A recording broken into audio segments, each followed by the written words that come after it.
आ गए team India की बर्बादी का तमाशा देखने। तो फिर कहां से शुरू करें इस तमाशे की कहानी। लोग कह रहे हैं कि अफ्रीका के खिलाफ भारतीय टीम का घी खत्म हो गया, पर मैं कह रहा हूं भाई घी तो बहुत दूर की बात है। मुझे तो लगता है हमारा सरसों का तेल भी खत्म हो गया, क्योंकि जितना तेल हमारे पास था सब ले गई ना अफ्रीका, हमारे ही पीछे लगा के देने के लिए। पनौती स्टेडियम और शर्मनाक हार भाई। India in ICC tournament since 2023 सारी जीत थी हमारे पास, फिर वो एक एल हमें देखने को मिला। ब्लैक सॉइल पिच थी अहमदाबाद की, स्काई ने उस मैच में 18 रन बनाए। उसके बाद हम लगातार सारे मैचेस जीते और फिर आज हमें एक एल देखने को मिला जिसमें ब्लैक सॉइल पिच यूज हुई फिर से अहमदाबाद में, और फिर से इस मैच में स्काई ने 18 रन ही बनाए। समझ नहीं आ रहा ज्यादा बड़ी पनौती ये स्टेडियम है या फिर स्काई के 18 रन। भाई मैं तो पर्सनली अब डोनाल्ड ट्रंप को एक खत लिखकर ये बोलने वाला हूं कि भाई इस स्टेडियम के नीचे ना बहुत तेल है, खोद डालो इसे, खोद दो। और मैं कह रहा हूं भाई सच में तेल निकल भी जाएगा सरसों का, वही लगाकर तो हमें हर बार देते हैं ना, पहले ऑस्ट्रेलिया अब अफ्रीका, मिल जाएगा भाई। मिलर भाई ने हमसे 2024 का बदला पूरा सूस समेत लिया है। हमने तो उन्हें फाइनल में हराया था, इन्होंने तो हमें सुपर 8 के पहले ही मैच में ऐसा पीटा है कि हमारे तो सेमीफाइनल तक पहुंचने के भी लाले पड़ गए हैं भाई। पिछले 2 साल में इतना लॉन्ग ऑफ हमने कर लिया कि मिलर भाई ने इस मैच में सारी गेंदें लॉन्ग ऑफ के बाहर ही टांगी। बोल रहे थे तेरी भैंस की आंख, अब जा गेंद उठा के ले आ और करो लॉन्ग ऑफ अलहुआ लॉन्ग ऑफ। भाई मुझे तो कुछ समझ ही नहीं आ रहा, कोई बैटर हमारा स्पिन नहीं खेल पा रहा, कोई पेस नहीं खेल पा रहा, तिलक भाई दोनों नहीं खेल पा रहे, और वॉशी भाई अक्षर के ऊपर कैसे खेल जा रहे हैं समझ ही नहीं आ रहा भाई। बताओ यार, हम अपनी टीम इंडिया को फेवरेट बोल रहे थे वर्ल्ड कप उठाने के लिए, साउथ अफ्रीका ने एक मैच में ऐसा लताड़ा है कि सेमीफाइनल में भी पहुंचने के लिए अब दूसरी टीमों पर हमें डिपेंडेंट होना पड़ सकता है। खैर अब बात खुली गई है तो समझ लीजिए कि साउथ अफ्रीका ने इस मुकाबले में सिर्फ हमसे 2024 वर्ल्ड कप का रिवेंज नहीं लिया, बल्कि इन शॉर्ट मैं तो कहूंगा कि टीम इंडिया को एक्सपोज कर दिया। क्या रही साउथ अफ्रीका की इस मुकाबले में ऐसी चाल जिसने इंडिया को कर दिया एकदम लाचार? क्या थी साउथ अफ्रीका की ब्रिलियंट टैक्टिक्स और क्या थे हमारे ब्लंडर्स, और क्या है भारतीय टीम के अब सेमीफाइनल में पहुंचने के असल सिनेरियोस? चलिए जानते हैं आज की वीडियो। अफ्रीका के इस मैच में डोमिनेशन की शुरुआत टॉस से ही हो जाती है। टॉस पर ही साउथ अफ्रीका आकर हमें यह प्रूव करती है कि वो ज्यादा बेटर टैक्टिक्स के साथ आए हैं।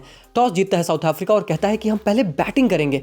उस वक्त हम सब लोगों ने मजाक बनाया कि अरे ये अफ्रीका को क्या हो गया है, अहमदाबाद की कंडीशन में वो भी रात के मुकाबले में आप पहले बैटिंग क्यों करना चाहते हो? हर एक टीम चेज ही प्रेफर करती है और इंडिया को इससे एडवांटेज होगा, पर साउथ अफ्रीका के पास अपने प्लान्स थे। अब इन्होंने 2 हफ्ते से अहमदाबाद को अपना घर तो बना के रखा ही था। इन्हें बहुत अच्छे से पता था कि इस मुकाबले में ड्यू नहीं आने वाली है, और ऐसे में इंडियन टीम की सबसे बड़ी वीक कड़ी इस वक्त जो है वो उनकी बैटिंग है। तो अगर हमने शुरू में आकर बड़े रन स्कोर बोर्ड पे लगा दिए, तो अगर हम डिफेंड करने जाएंगे तो इनके कमजोर कड़ी इनकी बैटिंग पर वॉर करेंगे, और वहां पर हमारे लिए एक बहुत रियलिस्टिक चांस होगा अंडर प्रेशर टीम इंडिया को चोक कराने का। और साउथ अफ्रीका ने एग्जैक्टली यही किया। और हमने क्या किया?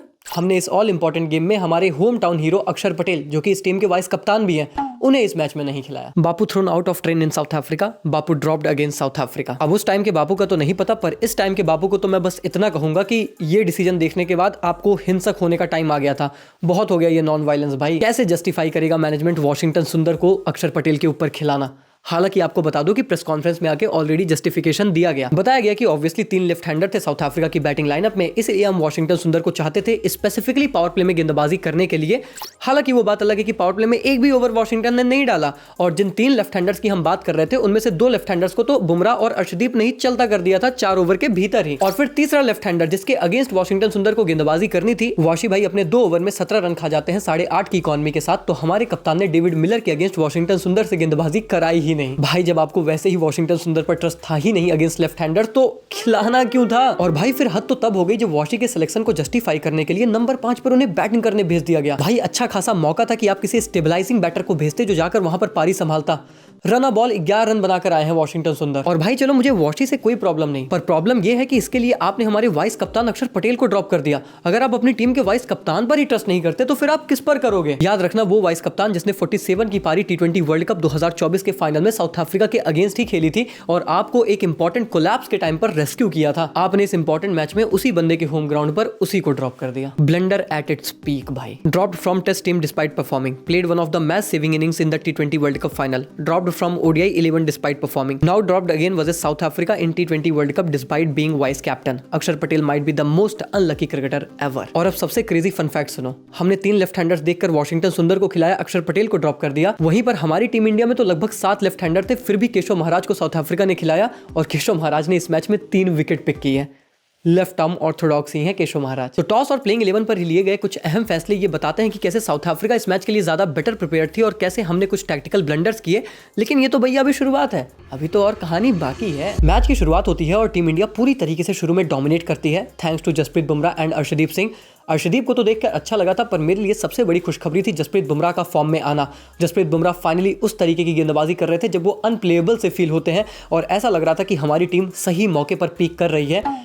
बट सिर्फ लगा ही था, और ये लगा भी बस वो 4 ओवर ही था। 4 ओवर में 20 रन पर 3 विकेट गिर जाती है साउथ अफ्रीका की और साउथ अफ्रीका के सबसे बड़े स्तंभ उनके टॉप 3 डिसमिस हो जाते हैं। ऐसा लग रहा था कि जिस मैच को हम बेस्ट वर्सेस बेस्ट कह रहे हैं, एक तरफा इंडिया यहाँ पर पेलने वाली है। लेकिन उसके बाद आता है कहानी में ट्विस्ट। साउथ अफ्रीका के लिए बेबी एवी और डेविड मिलर ने मिलकर एक बहुत ही समझदारी वाली पार्टनरशिप की, जिसमें तो पहले उन्होंने पारी को बुनाया ताकि साउथ अफ्रीका एक बेटर पोजीशन पर पहुंचे और उसके बाद अटैक करना शुरू किया। उसमें बहुत ज्यादा हेल्प की हार्दिक पांड्या की नो बॉल ने, क्योंकि मुझे लगा कि उस नो बॉल की वजह से जो फ्री हिट डेविड मिलर को मिली, उन्होंने उस पर छक्का जड़ा, उसकी वजह से साउथ अफ्रीका को एक बहुत अच्छा मोमेंटम मिला, जिस पर बहुत बड़ा कैपिटलाइजेशन इन दोनों खिलाड़ियों ने किया। क्योंकि फिर इन दोनों ने 50 गेंदों में 97 की एक ऐसी खतरनाक पार्टनरशिप की जिसने साउथ अफ्रीका को पूरी तरीके से गेम में वापसी कराई। The opposition were 3 down early in Ahmedabad, but a left right combination has rebuilt the innings brilliantly and putting the Indian bowlers under pressure.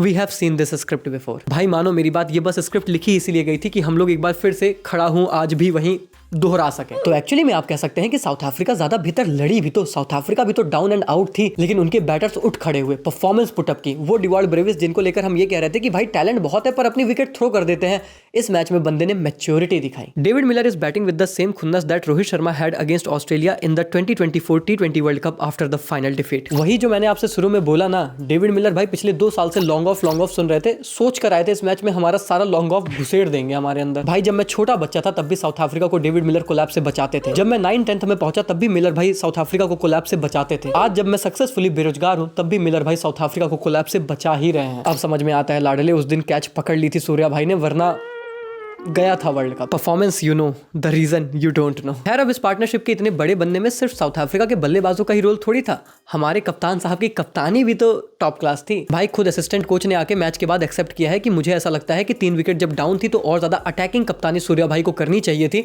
और उन्होंने नहीं की। जैसे कि डिवॉल्ड ब्रेविस को कोई शॉर्ट पिच डिलीवरी डाल ही नहीं रहा था और जब शिवम दुबे आकर एग्जैक्टली वही काम करते हैं तो डिवॉल्ड ब्रेविस की विकेट गिरती है। और फिर इसी मैच में हमें यह भी समझ में आया कि अगर वरुण चक्रवर्ती का एक आधा दिन ऊपर नीचे गया ना, तो हमारे पास मिडिल ओवर के में कोई अटैकिंग बॉलर है ही नहीं जो हमें विकेट निकाल के दे, और ये हमारे लिए बड़ी समस्या है। वो तो चलो फिर भी कि वरुण भाई अपना 50 पूरा करने के इरादे से आए थे, लेकिन लास्ट ओवर में उन्हें डेविड मिलर की विकेट मिल ही जाती है, जिसकी वजह से फिर एक बार टीम इंडिया वापसी करती है। फिर आते हैं Jasprit Bumrah, Arshdeep Singh, again we were in control. और कैसे ना होते कंट्रोल में भाई। वो मैच जिसमें 187 रन बनाती है साउथ अफ्रीका, उसमें जसप्रीत बुमराह 4 ओवर डालते हैं, 15 रन देकर 3 विकेट लेते हैं विद एन इकोनॉमी ऑफ 3.8। भाई कभी कभी तो लगता है कि जिस टीम के लिए 20 ओवर जसप्रीत बुमराह डालें, फिर ये नहीं कहना चाहिए कि T20 मैच है, 16 ओवर का ही मैच होता है। पर इन सब के बाद भी आखिरी ओवर हार्दिक पांड्या लेकर आते हैं और ट्रिस्टन स्टब्स उन्हें बैक टू बैक 2 छक्के जड़ते हैं। और मुझे तो ऐसा भी लगा कि उस एक ओवर से पूरा मोमेंटम अगेन साउथ अफ्रीका की झोली में जाकर बैठा। वो स्कोर जो हम 160 के आसपास देख रहे थे, वो स्कोर 187 का बन गया और ऐसा लगा कि एक बार फिर से साउथ अफ्रीका ने इस मैच में वापसी की। खैर उसमें बड़ा क्रेडिट हार्दिक भाई के ईगो को भी जाता है कि वो एक छक्का खा गए थे, लेकिन फिर भी वो सेम तरीके की डिलीवरी ट्रिस्टन स्टब्स को फीड करते हैं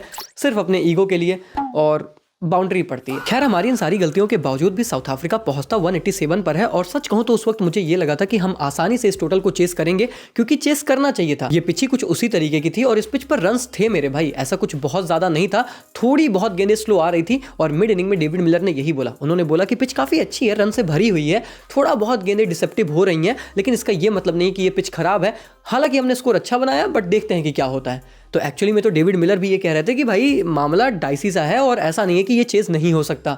लेकिन उसके बाद हमारे बल्लेबाजों ने जो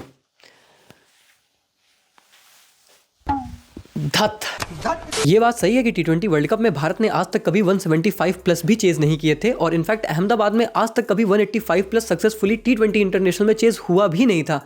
लेकिन हमारी बैटिंग देखी तुमने, हमसे 150 भी ना चेज होता भाई पूरी दुनिया को पता था कि पहला ओवर एडन मार्करम ही लेकर आएंगे और पहले ओवर में फिर से विकेट। भाई यार क्या हालत हो गई है टीम इंडिया की कि साला मैच शुरू ही 9 विकेट से ही होता है, पहला विकेट तो देखते ही गिर जाता है भाई। टीम इंडिया का एक एरा था जब वीरेंद्र सहवाग बैटिंग करने आते थे और वो ऑफ स्पिनर को गेंदबाज ही नहीं मानते थे। मैं ऑफ स्पिनर को बॉलर नहीं मानता। और अब ये नया इन गेंदू जनरेशन का एरा है जहां पे ऑफ स्पिनर को ये लोग फरिश्ता मानते हैं। ऑफ स्पिनर देखते ही हमारे खिलाड़ी कहते हैं कि अरे आप गेंदबाजी में आए हैं, आपको कुछ तो देना पड़ेगा, अब क्या ही दे सकते हैं, विकेट ही दे देते हैं। हद हो गई है यार, मतलब ऑफ स्पिनर के अगेंस्ट विकेट दे रहे हो भाई तुम हर बार पहले ओवर में। भाई हमारी तो बस इस बात पे अलग से जलीलत होनी चाहिए भाई। Ishan Kishan sir zero check कर लो।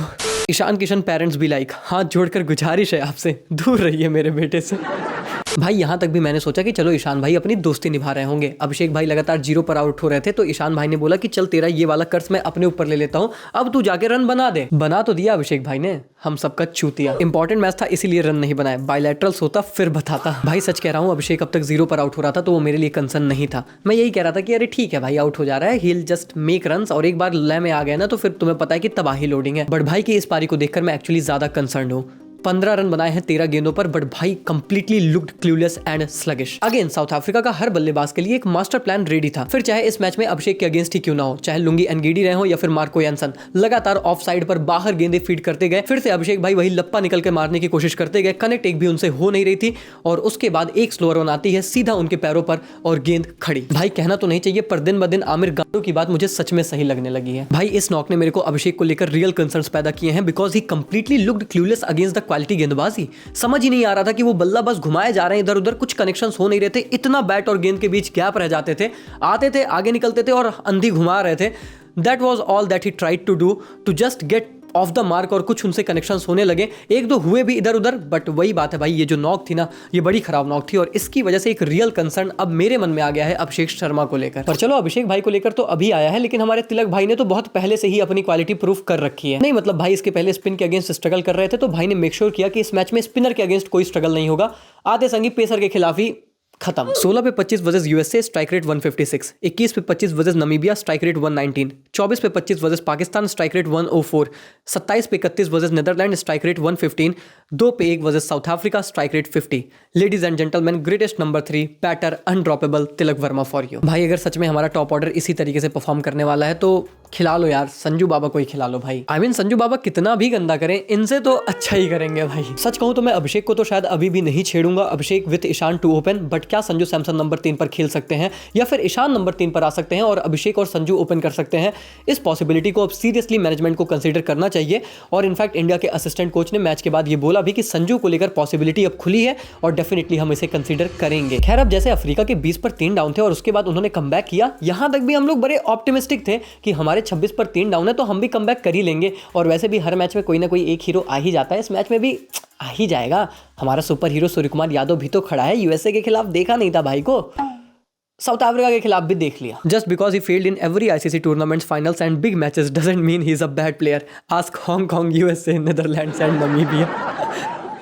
देखो भाई कोई चले या ना चले पर सूर्य कुमार यादव हमारी टीम के कप्तान है। हाँ मुझे पता है कि उन्होंने यूएसए के खिलाफ हमें मैच जिताया भी था, बट यार ये ऑल इंपॉर्टेंट गेम था। अगर आपकी टीम कोलैप्स कर रही है तो एज अ स्किपर आपकी ये रिस्पॉन्सिबिलिटी है, एज अ सीनियर प्लेयर आपकी रिस्पॉन्सिबिलिटी है। आपको ये कोई पहला वर्ल्ड कप नहीं है, 21, 22, 24 और अब आप 26 का वर्ल्ड कप खेल रहे हो, एक्सपीरियंस है आपके साथ, तो भाई आपको ऐसे मैचेस में अपनी टीम को रेस्क्यू करना चाहिए था, जो डेविड मिलर ने करके दिखाया। अब वही बात है, प्रेस कॉन्फ्रेंस में आके बोल देना कि भाई सब चंगा सी है, बट चंगा सी हो नहीं जाता ना भाई, खेलना तो पड़ता है। और सच तो ये है कि किसी ने नहीं खेला है भाई, किसी ने लिटरली खेला ही नहीं, किसी ने रिस्पॉन्सिबिलिटी उठाई नहीं, इंटेंट भी मुझे नहीं नजर आई। इनफैक्ट जब शिवम दुबे और हार्दिक पांड्या बैटिंग कर भी रहे थे, कोशिश कर रहे थे कनेक्ट करने की, पर भाई साहब कोई जवाब ही नहीं था साउथ अफ्रीका की गेंदबाजी के अगेंस्ट हमारा। फिर चाहे महाराज की गेंदबाजी हो, जिन्होंने लिटरली हार्दिक को भी केशव की याद दिला दी, लगातार गेंद उनसे दूर रखी और अच्छे आर्क में गेंद पड़ने ही नहीं दी। फिर चाहे लुंगी एनगीडी रहे हो, जो कि एक तरीके से तो अनप्लेबल से बन गए थे भाई, उस बंदे की डिसेप्टिव स्लोअर वन, सबको पता है कि बंदा स्लोअर वन डालेगा, पर खेल फिर भी कोई नहीं पाता। तो साउथ अफ्रीका की क्वालिटी गेंदबाजी के अगेंस्ट टीम इंडिया के बल्लेबाजों का बहुत गंदा स्ट्रगल रहा। और खैर रिंकू सिंह का तो सबके खिलाफ हाल फिलहाल में रहता ही है, तो उनका भी था। रिंकू सिंह इन 2026 टी20 वर्ल्ड कप 14 गेंदों पे 6, 6 गेंदों पे 1, 4 गेंदों पे 11 नाबाद, 3 गेंदों पे 6 नाबाद, 2 गेंदों पे 0। वैसे अब मैं इस मैच से तो रिंकू को जज नहीं कर रहा, क्योंकि इस मैच में तो बंदे के लिए क्या ही बचा था, मैच तो खत्म हो ही गया था, स्लॉग ही करना था बंदे को। लेकिन ओवरऑल भी इनकी परफॉर्मेंस कुछ खास बेहतर रही नहीं है अब तक इस टूर्नामेंट में, और ये कंसर्न है। खैर साउथ अफ्रीका की कमाल की गेंदबाजी की वजह से इंडियन टीम लिटरली 111 रन पर ऑल आउट हो गई, और हमें मिली है हमारी टी20 वर्ल्ड कप हिस्ट्री की सबसे बिगेस्ट डिफीट। और इनफैक्ट अगर आप टी20 आईज में भी देखेंगे तो ये हमारी सेकंड बिगेस्ट डिफीट है, और ऐसे मोड़ पर आई है भाई कि पे लग गए हैं। वैसे कोई नॉस्टैल्जिया हिट करने की बात नहीं कर रहा, पर रियलिटी हिट जरूर की। इस मैच को देखकर मुझे रियलाइज हुआ कि Virat Kohli over the years हमारे लिए क्या काम किया करते थे। और वही ना अंग्रेजी में कहावत है, you only miss the sun when it starts to snow. और जब इस मैच में भारतीय टीम को ओले पड़े हैं तो एक्चुअली में भारतीय टीम के सूरज की याद सबको आई है। इंडिया ने T20 वर्ल्ड कप में सिर्फ 3 बार 150 प्लस का टारगेट चेस किया है, और आपको पता है कि उन हर चीज में हमारे लिए मैन ऑफ द मैच कौन रहा? विराट कोहली। 2014 का semifinal versus South Africa, Virat Kohli के 72 नाबाद थे और वो प्लेयर ऑफ द मैच थे। 2016 वर्सेस ऑस्ट्रेलिया, विराट कोहली के 82 नाबाद और वो player of the match again थे।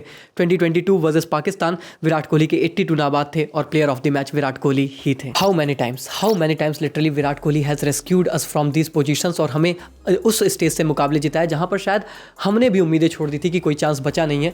और इस मैच में तो शायद हम सब उम्मीद लगाए बैठे थे, पर हमें एक बड़ा अपसेट देखने को मिला। खैर, अब हालात बहुत अच्छे से आप सबको पता है। इनफैक्ट कल की ही वीडियो में जब हम प्रीव्यू कर रहे थे तो हमने बोला था कि भाई हर एक मैच बहुत इंपॉर्टेंट है। सुपर 8 में कहानी ऐसी ही बनाई गई है कि एक भी मैच आप हारे तो अब सारे मैचेस आपके लिए डू और डाई हैं। और इनफैक्ट टीम इंडिया के लिए कंडीशंस तो ऐसी हैं कि अगर अब आपको T20 वर्ल्ड कप का खिताब उठाना है, जिसके आप सपने लेकर आए हो, तो 4 में से 4 मुकाबले आपको जीतने पड़ेंगे। अब वो एरर करने का समय खत्म हो चुका है। इनफैक्ट सबसे बुरी बात भी तो यही है यार कि जिस लानत की हार हमने झेली है, हो सकता है हम अपने अगले 2 मैच जीत भी जाएं, फिर भी शायद सेमीफाइनल तक ना पहुंचे, क्योंकि आपका नेट रन रेट -3.8 का है।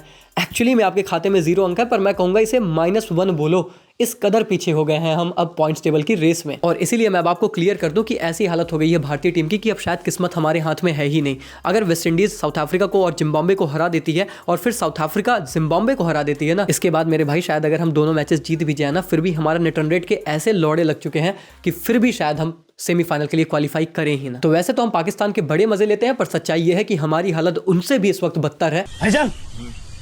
तेरे बाप को मार दिया कोई। और वही बात है कि अब हमें अपने बचे हुए 2 मैचेस में अच्छी क्रिकेट खेलनी है। बाकी तो कुदरत का निजाम वाला सीन है कि अगर कुदरत चाहेगी तो हम सेमीफाइनल खेलेंगे, नहीं चाहेगी तो फिर शायद हमारे हाथ में अब उतनी चीजें नहीं है। हमें बस ये करना है कि हमें ज्यादा से ज्यादा डोमिनेटिंग क्रिकेट अपने अगले 2 मैचेस में खेलनी है और मैचेस जीतना है। और वो इतना आसान नहीं होगा। जिम्बाब्वे के अगेंस्ट तो क्या पता चेन्नई में आप फिर भी जीत जाओ, पर वेस्ट इंडीज के अगेंस्ट कोलकाता में it's anybody's game, just trust me. तो फिलहाल हम तो बस यही मना सकते हैं कि साउथ अफ्रीका यहां से अपने सारे मैचेस जीत जाए और फिर इंडिया अपने दोनों मैचेस जीते। Then we definitely are going to make it into the semifinal. Pray करिए, दुआ करिए। अब हमारी टीम इंडिया को उसकी भी जरूरत है, क्योंकि क्रिकेट की वजह से तो अब ये सिर्फ क्वालिफाई नहीं कर पाएंगे, ये बात कंफर्म है। बाकी यार बात करते रहेंगे तो ये वीडियो बहुत लंबी होगी। बहुत कुछ है बात करने को, बहुत सी चीजें हाईलाइट की जा सकती हैं, लेकिन जो बड़ी गलतियां और बड़े ब्लंडर्स थे हमारे, वो मैंने जरूर हाईलाइट कर दिया। खैर, अब देखते हैं ऊंट यहां से किस करवट बैठता है, क्योंकि एक बात तो समझ में आ गई है कि ऊंट ही बैठ पाएगा। हमें तो साउथ अफ्रीका ने जैसा मार मार के सुझाया, हम तो 2-3 दिन नहीं बैठ पा रहे। यही हाल है भाई, और यही रियलिटी है। फिलहाल दोस्तों, आप लोग वीडियो को कर दीजिए लाइक, चैनल को कर दीजिए सब्सक्राइब। और क्या लगता है कि अगले मैच में भारतीय टीम को अपनी 11 में कौन कौन से चेंजेस करने चाहिए? Let me know in the comment section. मिलते हैं बहुत जल्द, तब तक के लिए take care, good bye, thank you so much.